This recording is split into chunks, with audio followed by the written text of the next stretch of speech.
Hello everyone, let's find out the electric field due to an infinitely charged plane sheet using Gauss theorem. Now here the charge sheet is not finite but it is of infinite area. It is not visible here, so you can think of it to be like this. So I'm putting 3 dots on each side. It would mean that it is going to infinity. That's how big it is. So the area is not finite, it is infinite. So let's assume that it is charged positively or it contains positive charge like this. Because of this, the field lines would be parallel. They come out parallel to each other. They come out like this. It is parallel. Now, if we see from the side view, just think of a card like this. Suppose somebody is facing the card. If I write say card, if somebody is facing the card, then what they would see would be a rectangle. If somebody sees from side view, they would see just a straight line. So in terms of side view, what we get would be like a straight line such that the field would go in both the direction which is parallel to each other. This is how the field would be. Now here, to solve the problem or to make it more simpler, we should choose a Gaussian surface where the field would be same at that point, and also cos theta would be a constant or 0 or 1, because we should take a case where theta should be 0 so that cos theta is equal to 1, or cos of this is a constant also. But then the most simplest thing would be to take a Gaussian surface where theta would be equal to 0. So suppose imagine that at this point, at a given point, at this point P, we need to find the electric field. There are two possibilities here. That is, we can take two Gaussian surfaces. They could be a cylinder as shown here, or it could be a cuboid or a cube.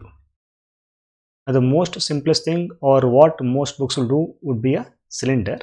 So even here we will take a cylinder only, such that the base of cylinder is passing through the point P. So it's like this. There's one part of cylinder which is passing like this, other part comes out like this. So this is what we have taken. So let's find what is the electric flux at this point P by using Gauss theorem. Again, as in the previous discussion, we shall divide this into 3 parts. Called as region 1, this as region 2, and the curved path as region 3. So let's find out what is the flux through each one first. The total electric flux through this cylinder would be equal to the sum of electric fluxes through the each areas. And keep in mind that flux for any area is always given as E into dA into cos theta. And since Gauss law is true for a closed surface, we take a circle around this. This would mean that we are integrating over the closed area. So let's take one by one. Let's write surface A. So consider surface 1 actually. So here, this is this cross section, or this is the area of the surface 1. If you take any small part here, small part somewhere here, then the area vector for this would be normal to the small part. It goes out like this. And also, the electric field would come out the same direction. This would be E, and this would be dA. So the angle between E and dA is 0. Similarly, if you take another small part here, at this point also, the area vector would be normal to that small part. So area vector would be dA, and also the electric field will be in the same direction. So even electric field is in the same direction. So for surface 1, theta is equal to 0 degrees and cos 0 is equal to 1. Therefore, flux through the first surface, which is given as E into dA into cos theta.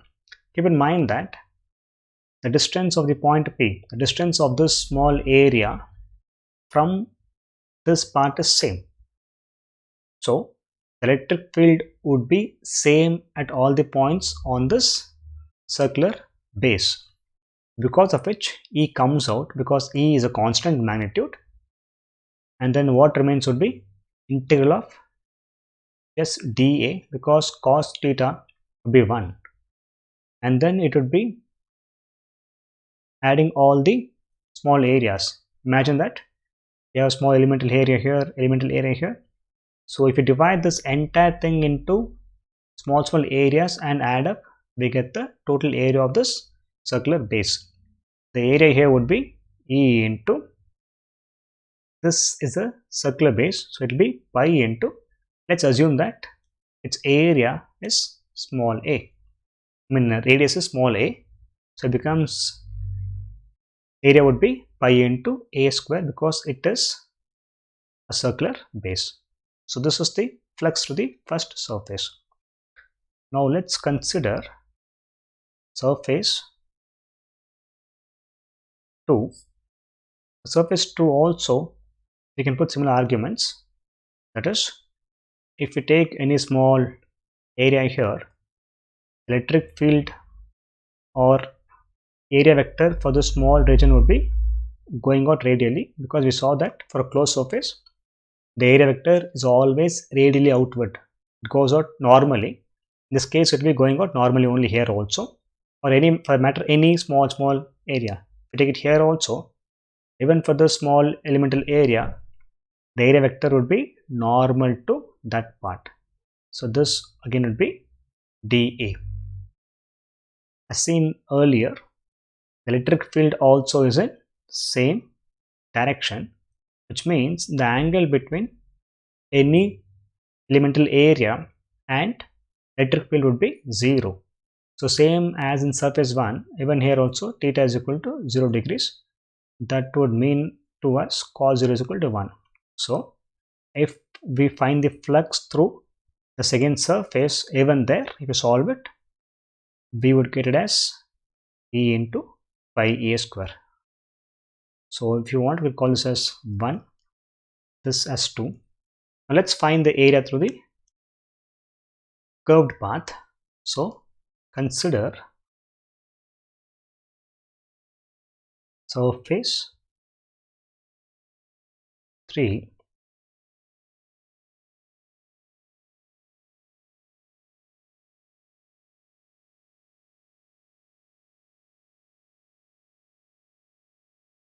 it's of this form.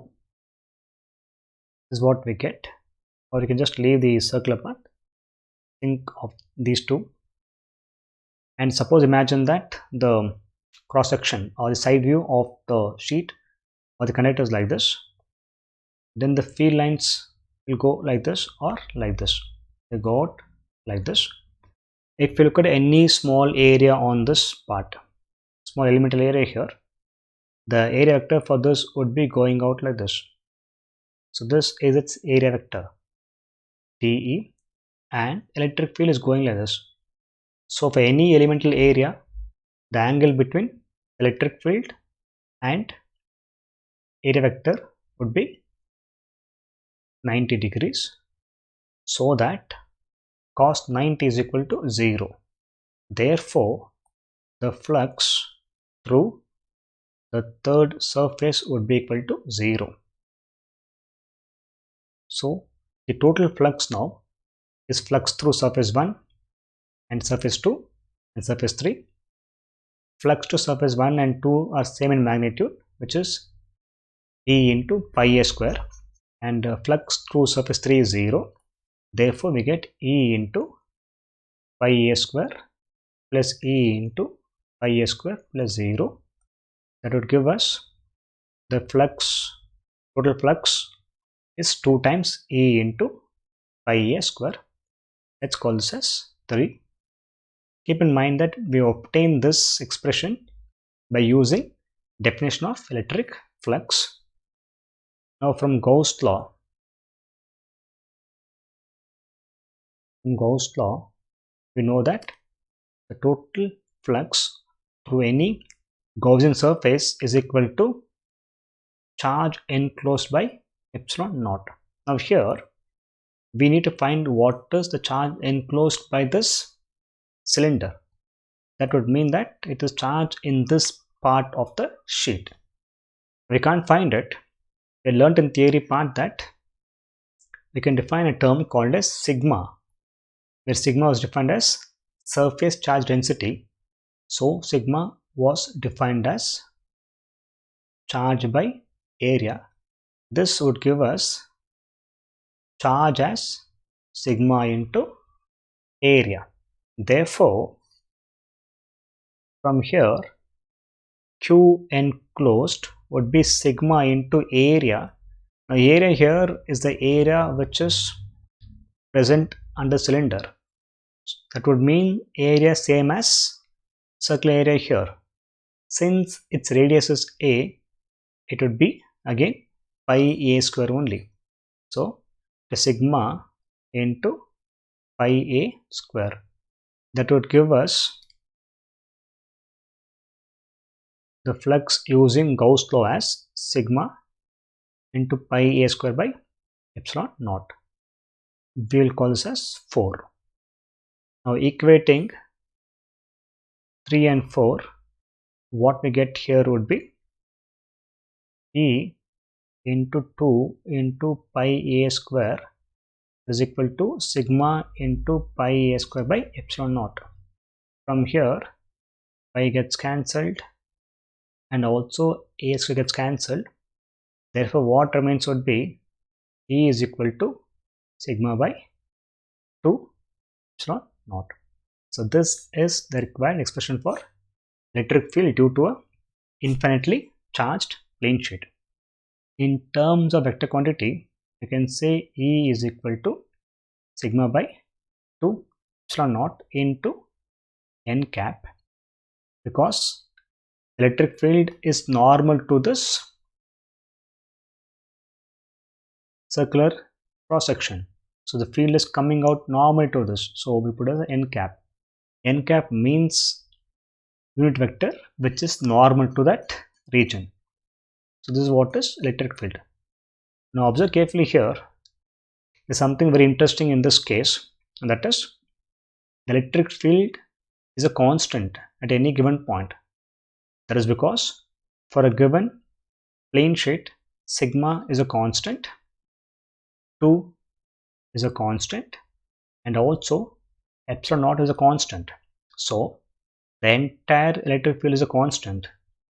So we learned earlier also about something called as uniform electric field. So you can assume that on each side, on this side or this side, the field is uniform. That is, in this side at all the points it is uniform. Same here, at all the points it is uniform also here. So this is one example of a uniform electric field on any one side. Now let's understand as to why is a field uniform. To make sense out of it, if we assume, say, this sheet, suppose imagine that at this point P, we need to find this electric field. Then what is thought is a region which falls in the form of cone. So primarily the charges under this part. So these charges in this region would contribute more to the field. This is what is a field. Suppose if you go to a point far away from this point, say a point A, then what we would think is, we would think that since the distance from the plane sheet is increasing, we would presume that the field at the point A should decrease. That's what common sense tells us. But what happens here is something different. When you go away from the charge sheet, the distance does increase, but the contribution of charge will increase. So now more charge will contribute to the electric field. So the charge in this region will contribute to the electric field.